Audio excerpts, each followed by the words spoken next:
নাম হলো বাদশা মনিব। ওই দিনার মনিবের বাড়িতে তিনি কাজ করতেন। সকালবেলা বাদশা মনিবের বাড়িতে কাজ করতেন, বিকালবেলা ওই বাড়ির থেকে নিজের বাড়ির দিকে রওনা হতেন। বিকালবেলা যখন বাড়ির দিকে রওনা হতেন, বাড়ির সামনে গিয়ে দেখতেন মানুষের ভিড় তিনার কথা শোনার জন্য। যেরকম নাকি আপনারা ওয়াজ শুনতে আসছেন, ওই রকম মানুষ ভিড় থাকতো হযরত লুকমান আলাইহিস সালামের মুখের কথা শোনার জন্য। কি শোনার জন্য? হযরত লুকমান আলাইহিস সালাম তিনার মুখের কথা শোনার জন্য গ্রামের সমস্ত মানুষরা তার বাড়ির সামনে এসে ভিড় করত। এত সুন্দর সুন্দর কথা বলতো।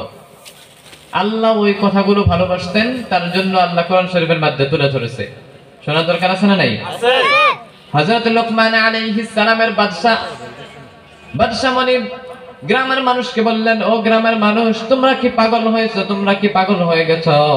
কারণ হযরত লুকমান আলাইহিস সালাম তিনি তো একজন আমার গোলাম, ওই গোলামের কথা শোনার জন্য কেন পাগল হয়েছো? তাই বলবে না? কারণ তিনি তো একজন আমার গোলাম, তার কথা তোমরা শোনো। মানুষ ভিড় করো তার বাড়ির সামনে, তোমরা আমার কাছে আসো, আমি তোমাদেরকে পরামর্শ দেব, আমার কথা শোনো, আমি তো একজন বাদশা। তখন বললেন, না না বাদশা মনিব, আপনার যে গোলামটা, আপনার যে রাখালটা, এটা সাধারণ রাখাল নয়, সাধারণ গোলাম নয়, অনেক বড় একজন গোলাম, অনেক দামি একটা গোলাম। আপনি যদি বিশ্বাস না করেন, আপনি নিজে গিয়ে দেখতে পারবেন। হযরত লুকমান আলাইহিস সালাম তিনার সন্তানদেরকে যে নসিহতগুলো করতো, অনেক কয়টা নসিহত করেছিলেন। তার মধ্যে থেকে কয়েকটি নসিহত আমি আপনাদের সামনে বলবো। এক নম্বর নসিহত হলো হযরত লুকমান আলাইহিস সালাম তিনার সন্তানদেরকে নসিহত করেছিলেন।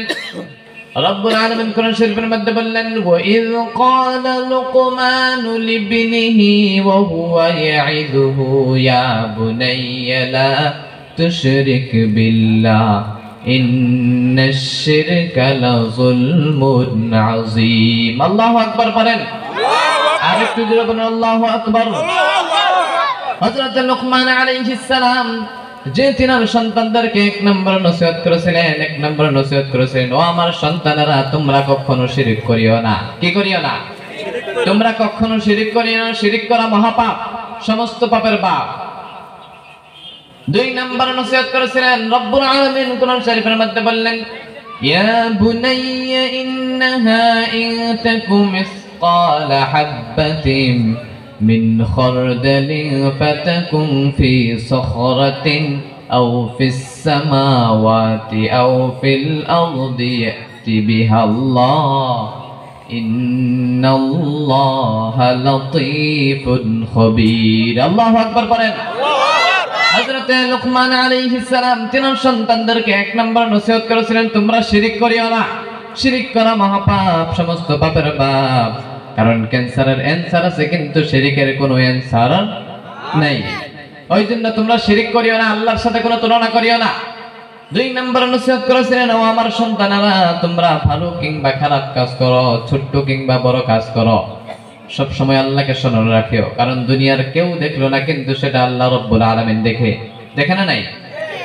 আপনি হয়তো রাত্রের বেলা দরজা বন্ধ করে, লাইট অফ করে যদি আপনি গুনার কাজ করেন, হয়তো আপনি তাস খেলতেছেন, মদ খাইতেছেন, দুনিয়ার কেউ দেখলো না, কিন্তু সেইটা দেখলো কে? জোরে বলেন। কেউ যেটা দেখে না সেটা দেখে কে? কেউ যেটা বুঝে না সেটা বুঝে কে? কেউ যেটা করে না সেটা করে কে? ওই জন্য আমরা প্রশংসা করব কার? হযরত লুকমান আলাইহিস সালাম তিনার সন্তানদেরকে দুই নম্বর নসিহত করেছিলেন, ও আমার সন্তানেরা, তোমরা ভালো কিংবা খারাপ কাজ করো, ছোট্ট কিংবা খারাপ কাজ করো, ছোট্ট কিংবা বড় কাজ করো, দুনিয়ার কেউ দেখে না, সেটা দেখে কে? তিন নম্বর নসিহত করেছিলেন রব্বুল আলামিন কোরআন শরীফের মধ্যে বললেন, ইয়া বুনাইয়া আকিমিস সালাতা ওয়া'মুর বিল মা'রুফি ওয়ানহা আনিল মুনকারি ওয়াসবির আলা মা আসাবাক ইন্না যালিকা মিন আজমিল উমুর। সুবহানাল্লাহ পড়ে। এক নম্বর নসিহত করেছিলেন, কি মনে আছে না? এক নম্বর নসিহত করেছিলেন, তোমরা শিরক করিও না। দুই নম্বর নসিহত করেছিলেন, ও আমার সন্তানেরা, তোমরা ছোট্ট কিংবা বড় কাজ করো, ভালো কিংবা খারাপ কাজ করো, দুনিয়ার কেউ দেখে না, সেটা দেখে কে? তিন নম্বর নসিহত করেছিলেন, ও আমার সন্তানেরা, তোমরা নামাজ কায়েম করো। কারণ বিশ্বনবী বলেন, আউয়ালু মা ইউহাসাবু বিহিল আবদু ইয়াউমাল কিয়ামাতিস সালাহ, কাল কিয়ামতের দিন রব্বুল আলামিন সর্বপ্রথম হিসাব নেবে নামাজের। কিসের হিসাব নেবে? নামাজের। নামাজটা পড়তেই লাগবে। শুধু নিজে নামাজ পড়লে হবে না, নিজের সন্তানদেরকে আদর্শ করা দরকার আছে না নাই? হযরত লুকমান আলাইহিস সালাম তেন সন্তানদেরকে এই নসিহতগুলো করত, নামাজের আদর্শ করত। এখনকার আপনি বাবাদেরকে যদি বলেন, হয়তো আপনাকে ইমাম সাহেব জিজ্ঞাসা করলো, ও চাচা আপনার ছেলেকে আপনার সন্তানকে মসজিদে কেন আনলেন না? জিজ্ঞেস করে না, আপনার সন্তানকে মসজিদে কেন আনলেন না ফজরের সময়? হয়তো অনেক বাবারা বলে যে রাত্রের বেলা আমার সন্তান ইংলিশ মিডিয়ামে পড়ে, বাংলা মিডিয়ামে পড়ে, অনেক পড়ার চাপ, কিন্তু সকালবেলা কেমনে ডাক দেই, একটু ঘুম পাড়তে তাকে দেই। বলে না, রাত্রের 12টা পর্যন্ত পড়াশোনা করে আমার সন্তান, সকালে কেমনে করে ডাক দিব, একটু ঘুম পাড়তে দিছি তারে। বলে না নাই? সকালবেলা মক্তবা পাঠাই না, মাদ্রাসায় পাঠাই না, ফজরের সময় মসজিদেও আনে না। কিন্তু ওই সময় যদি আপনার ঘরের মধ্যে যদি আগুন লেগে যায়, তাহলে কি ওই সন্তানকে বাঁচাবেন না? ডাক দিবেন না? কে ডাক দিবেন? একটু পুইরে মরক, তাও একটু ঘুম পারুক, এটা বলবেন? এটা বলবেন না। তাহলে নামাজের সময় ডাক দেওয়া দরকার আছে না নাই? আপনি যদি দুনিয়ার সাধারণ আগুন থেকে যদি আপনার সন্তানকে আপনি যদি বাঁচাতে চান, তাহলে জাহান্নামের আগুনটা অনেক ভয়ানক হবে। ওই আগুন থেকে নিজের সন্তানকে বাঁচানোর দরকার আছে না নাই? আছে না? দুনিয়ার সাধারণ আগুন থেকে যদি আপনি বাঁচাতে চান, ওই আগুন থেকে ঘুম থেকে যদি ডাক দেন, তাহলে ওই জাহান্নামের আগুন থেকে সহ্য করতে পারবেন কি? বিশ্বনবী বলেন, আদ-দুখান ওয়াল আযাব, জাহান্নামের মধ্যে শুধু কষ্ট, জাহান্নামের মধ্যে শুধু শাস্তি, জাহান্নামের মধ্যে শুধু আগুন, জাহান্নামের মধ্যে শুধু ধোঁয়া, আছে না নাই? আছে না? অনেক কষ্ট জাহান্নামের মধ্যে। জাহান্নামের আগুন আপনি সহ্য করতে পারবেন না। জাহান্নামের দিকে যাই না। হযরত লুকমান আলাইহিস সালাম তেনার সন্তানদেরকে নামাজের আদেশ করেছিলেন, নামাজ কায়েম করতে বলেছিলেন। 4 নম্বর নসিহত করেছিলেন, কুনতুম খায়রা উম্মাতিন উখরিজাত লিন-নাসি তা'মুরুনা বিল মা'রুফ ওয়া তানহাউনা 'আনিল মুনকার, তা'মুরুনা বিল মা'রুফ ওয়া তানহাউনা 'আনিল মুনকার। ও আমার সন্তানরা, তোমরা মানুষকে সৎ কামের আদেশ করো, অসৎ কাম থেকে নিষেধ করো। কারণ কেননা মানুষকে সৎ কামের আদেশ দেওয়া দরকার আছে, আছে না? সৎ কামের আদেশ করবেন। হয়তো এখানে একটা জুয়া খেলতেছে, এখানে মদের আড্ডা দিতেছে, আপনি তাদেরকে মানা করেন, দরকার আছে না? কারণ আপনি যদি শুধু নিজে বলেন যে সে তার কাজ করো কিন্তু আমি আমার কাজ করব, এটা করলে হবে না। আপনি শুধু জান্নাতে যাইলে হবে না, আপনার আশিপাশিকে নেওয়া দরকার আছে না নাই? আপনার সন্তানকে নেওয়ার দরকার নাই? আপনার সন্তান যদি জাহান্নামে যায়, তাহলে ওই সন্তানের সঙ্গে আপনাকেও জাহান্নামে যাইতে লাগবে, লাগবে না নাই? হয়তো মহিলাদেরকে বলতেছি, কোন মহিলা যদি জাহান্নামে যায়, তাহলে ওই মহিলার সঙ্গে 4 জন পুরুষ মানুষ জাহান্নামে যাবে। কয়জন? কথা বলেন। কোন মহিলা যদি জাহান্নামে যায়, তাহলে ওই মহিলার সাথে 4 জন পুরুষ মানুষ জাহান্নামে যাবে। 1 নম্বর পুরুষ হলো ওই মহিলার নিজের বাবা। কাল কিয়ামতের দিন ওই মহিলা যদি জাহান্নামে যায়, আল্লাহর কাছে বলবে, আল্লাহ, আমার বাবা আমাকে কোনোদিন ভালো কামের আদেশ করে নাই। কি করে নাই? ভালো কামের আদেশ করে নাই, নামাজের আদেশ করে নাই। 2 নম্বর ওই মহিলার নিজের বড় ভাই, ওই ভাইটাও কাল কিয়ামতের দিন জাহান্নামে যাবে। 3 নম্বর হলো ওই মহিলার স্বামী, কারণ রব্বুল আলামিনের কাছে কাল কিয়ামতের দিন বলবে, ও আল্লাহ, আমার স্বামী আমাকে কোনোদিন নামাজের আদেশ করে নাই, ওই জন্য আমি নামাজ পড়তে পারি নাই। বলবে না নাই? শুধু বাঁচার জন্য অনেক মিথ্যা কথাও বলবে, বলবে না নাই? কিন্তু আপনি আদেশ করেন না নাই? হয়তো অনেকে করে না। ওই 4 নম্বর হলো ওই মহিলার নিজের বড় ছেলে। ওই মহিলা যদি জাহান্নামে যায়, তাহলে ওই মহিলার সঙ্গে ওই নিজের বড় ছেলেটাও জাহান্নামে যাবে। তাহলে এখানে যারা ভাই আছে, যারা নাকি ছেলে আছে, যাদের মা, যাদের বিবি এখানে আছি আমরা, তারা তাদেরকে নামাজের আদেশ করা দরকার আছে না? ভালো কামের আদেশ করবেন, কারণ জাহান্নাম থেকে তাদেরকে বাঁচাতে পারবেন না। আপনি হয়তো শুধু বাঁচলে হবে না, তাদেরকেও বাঁচানোর দরকার আছে। আপনার সন্তানকে আপনি 7 বছর থেকে আপনি মসজিদের দাওয়াত দেন, মসজিদে আনেন।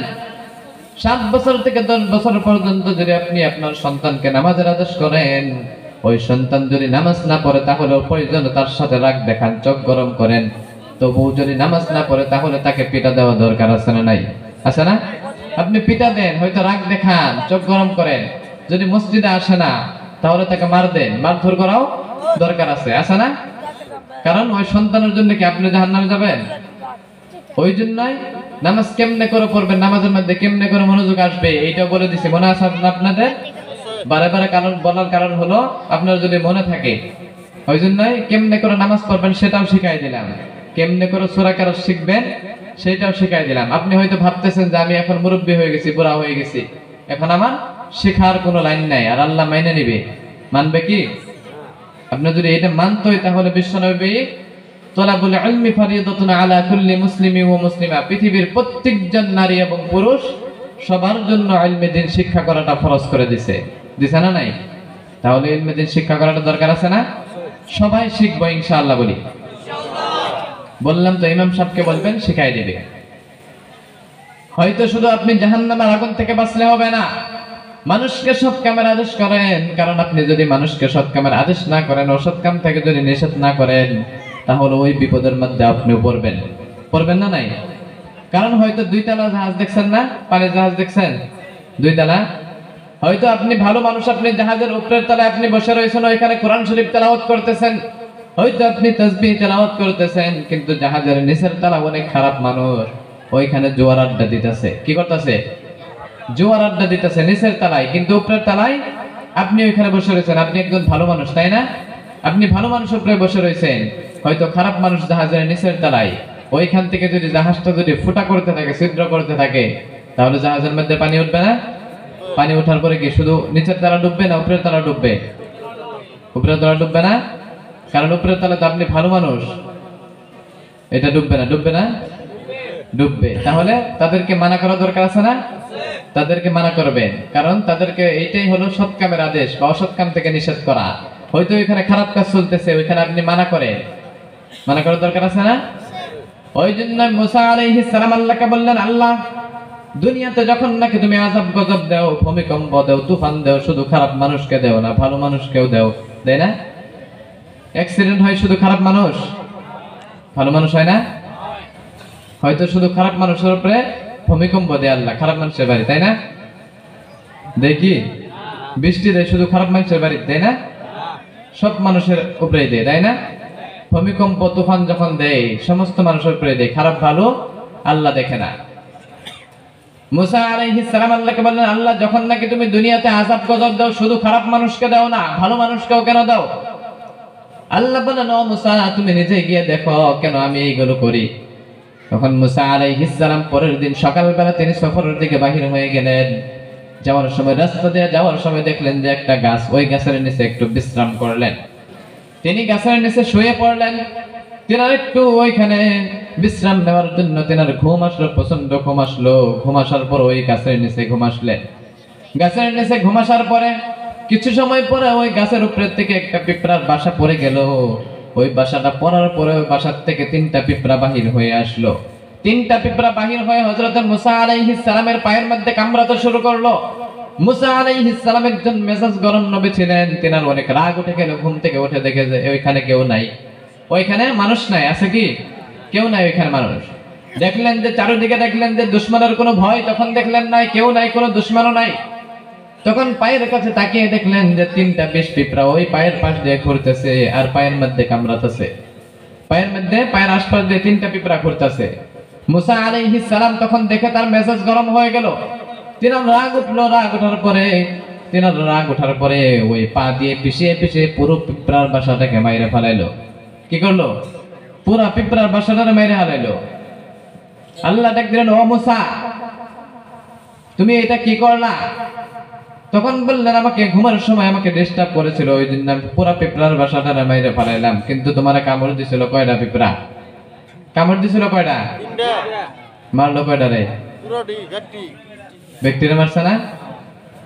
3 কামড়াইছে না? নাই। মারলো কয়টা রে? ব্যক্তিরে, তাই না? ওই জন্যই শুধু খারাপ মানুষের উপরে আল্লাহ নারাজ হয় না, ভালো মানুষের উপরেও হয়, তাই না? নাই। ওই জন্যই সব সময় মানুষকে সৎ কামের আদেশ করবেন, অসৎ কাম থেকে নিষেধ করবেন, করা দরকার আছে না? হযরত আব্দুল কাদের জিলানী রাহমাতুল্লাহি আলাইহি, তিনার একটা বাল্যকালের ঘটনা। হযরত আব্দুল কাদের জিলানী রাহমাতুল্লাহি আলাইহি, বড় পীর আব্দুল কাদের জিলানী, নাম শুনছেন না? বড় পীর আব্দুল কাদের জিলানী। তিনি ছোট্টবেলা বাল্যকালে কেমন ছিলেন জানেন? বাল্যকালে হয়তো আমাদের সন্তান এরকম থাকে না, হযরত আব্দুল কাদের জিলানী রাহমাতুল্লাহি আলাইহি তিনি বাল্যকালে তেনার বাবা ছিলেন না, তেনার মা শুধু তিনাকে মাদ্রাসার দিকে পাঠাইলেন। মাদ্রাসার পাঠানোর সময় তখন বললেন, ও বাবা তুমি তো এখন মাদ্রাসায় যাইতেছো, যাওয়ার সময় দুইটা শিক্ষা দিয়ে দিলেন। কয়টা শিক্ষা? দুইটা শিক্ষা দিয়ে দিলেন। সবাই কথা বলবেন, কয়টা শিক্ষা? দুইটা শিক্ষা দিয়ে দিলেন। এক নাম্বার শিক্ষা হলো, ও বাবা তোমার তো দুনিয়াতে দেখার জন্য কেউ নাই, তোমার তো বাবা নাই, তুমি তো এখন মাদ্রাসায় যাইতেছো, তুমি কারোর সাথে লাগালাগি করবে না, কারোর সাথে কোনো ঝগড়া করবে না। কারণ তুমি যদি কারোর সাথে ঝগড়া করো, তোমার যদি কিছুটা হয়ে যায়, তোমাকে দেখার জন্য কেউ নাই, আছে কি? কারণ যার বাবা নাই তার দুনিয়াতে কিছু নাই, তাই না? যাদের বাবা নাই তারা জানে তার মাথার উপরের থেকে ছায়াটাই চলে যায়, যায় না? নাই? ওই জন্য তুমি যখন নাকি মাদ্রাসায় যাবা, কারোর সাথে ঝগড়া করবে না। দুই নম্বর তার শিক্ষা হলো, দুই নম্বর ওই শিক্ষাটা হলো, তুমি তোমার জীবনে যাইটুকু হয়ে যায়, যাই কিছু হয়ে যায়, কিন্তু তোমার মুখ থেকে কখনো মিথ্যা কথা কবা না। কি করবা না? মিথ্যা কথা কোনোদিন বলবা না। যাই কিছু হয়ে যায় কিন্তু মিথ্যা বলবা না। হযরত আব্দুল কাদের জিলানী বাল্যকালে তিনি মিথ্যা কথা বলতেন না। হযরত আব্দুল কাদের জিলানী যখন রাস্তা দিয়ে মাদ্রাসার দিকে যায়, যাওয়ার সময় রাস্তার মধ্যে কয়েকটি ডাকাতে ধরলেন। ডাকাতে ধরার পরে বললেন, ও যুবক কোথায় যাও? তখন বললেন, আমি মাদ্রাসার দিকে যাইতেছি। তখন বললেন, তোমার ব্যাগের মধ্যে কি? তখন ব্যাগটা বাহির করে দিয়ে দিলেন। দেখলেন যে ব্যাগের মধ্যে কিচ্ছু নাই। তখন বললেন, আর কি আছে? সমস্ত কিছু দাও। ডাকাতে বলার আগে হযরতে আব্দুল কাদের জিলানী নিজের পকেট থেকে তেনার মা যে তেনাকে কয়েকটা মুদ্রা দিয়েছিলেন, পকেটের মধ্যে সেলাই করে দিয়েছিলেন, তিনি সমস্ত কিছু পকেট থেকে বাহির করে ডাকাতের হাতের মধ্যে দিয়ে দিলেন। কিন্তু এটা যদি ডাকাতে খুঁজতো কিন্তু পাইতো না, সেলাই মারে দিয়ে দিছিল। কিন্তু তেনাকে বলার আগে সমস্ত কিছু দিয়ে দিল। দিয়ে দেওয়ার পরে ডাকাতে বললেন, ও যুবক তোমার কাছে তুমি যে সমস্ত কিছু বলার আগে দিয়ে দিলা, কারণ আমরা তো একজন ডাকাত, আমরা তো সমস্ত কিছু নিয়ে নিব, কেন দিয়ে দিলা? তখন বললেন, আপনি সমস্ত কিছু নিয়ে নিতে পারেন, কিন্তু আমার মুখ থেকে কখনো মিথ্যা পাবেন না। কারণ এইটা ছিল তার চরিত্র ছোট্টবেলা। আর আমাদের ছেলে মেয়ে এরকম করবে? করবে না, কখনো করবে না। হয়তো দূর দিবে ওইখান থেকে। কোন মানুষ যদি দেখে হয়তো ওই দিক দিয়ে যাবেই না। যাবে কি? যাবে না, হয়তো দূর দিবে, হয়তো মিথ্যা কথা বলবে যে আমার কাছে কিচ্ছু নাই, এই কথাটা বলবে। কিন্তু ওই জন্য যাদের সন্তান আছে তাদেরকে ভালো আদেশ প্রতিদিন করবেন। আপনি যদি সকাল থেকে বিকাল পর্যন্ত 10টাও যদি ভালো আদেশ করেন, হয়তো একটা খারাপ কাজ করতেছে, আপনি ওইখান থেকে মানা করতে করতে কি বাদ দিবেন? একদিনও বাদ দিবে। হয়তো নামাজের আদেশটাই করেন, আপনি যদি 7 বছর থেকে 10 বছর পর্যন্ত যদি আপনার সন্তানকে আপনি মসজিদে ডাকেন, হয়তো আমার জানা মতে ওই সন্তান 3 বছরের মধ্যে পাক্কা নামাজি হয়ে যাবে। যাবে না? হয়তো তাহাজ্জুদ পড়াওয়ালা হয়ে যেতে পারে। যাবে না? নাই? ওই জন্য যাদের সন্তান আছে তাদেরকে নামাজের মধ্যে ডাকবেন না। একটু হাত উঠায় দেখান তো, কাদেরকে ডাকবেন? কারা কারা ডাকবেন? মাশাআল্লাহ, অনেক পোলাপানরা হাত তুলছে, তাদের যে সন্তান আছে। ছোট্ট ছোট পোলাপান হাত উঠাইছে, তাদের সন্তানের উপর নামাজের জন্য ডাকবে। ও ছোট ভাই আছে, মাশাআল্লাহ, আল্লাহ তাদেরকে কবুল করুক, সবাই বলে আমিন। হযরত আব্দুল কাদের জিলানী যে গ্রামে বাস করতেন, যে অঞ্চলের মধ্যে বাস করতেন, যেরকম বড় একজন পীর, ওই রকম বড় একজন চোর ছিলেন। কি ছিলেন? কথা বলেন। চোর ছিলেন। যেরকম বড় একজন বিখ্যাত পীর, ওই রকম বড় একজন কুখ্যাত চোর। গত 30 বছর থেকে চুরি করে, কিন্তু জীবনে কোনোদিন ধরা পড়ে নাই। কি করে নাই? গত 30 বছর থেকে চুরি করে, কিন্তু কোনোদিন ধরা পড়ে নাই। তাহলে চোরটা কি ফার্স্ট ক্লাস চোর না সেকেন্ড ক্লাস চোর? কথা বলেন। ফার্স্ট ক্লাস চোর। শুনবেন? হযরত আব্দুল কাদের জিলানী রাহমাতুল্লাহ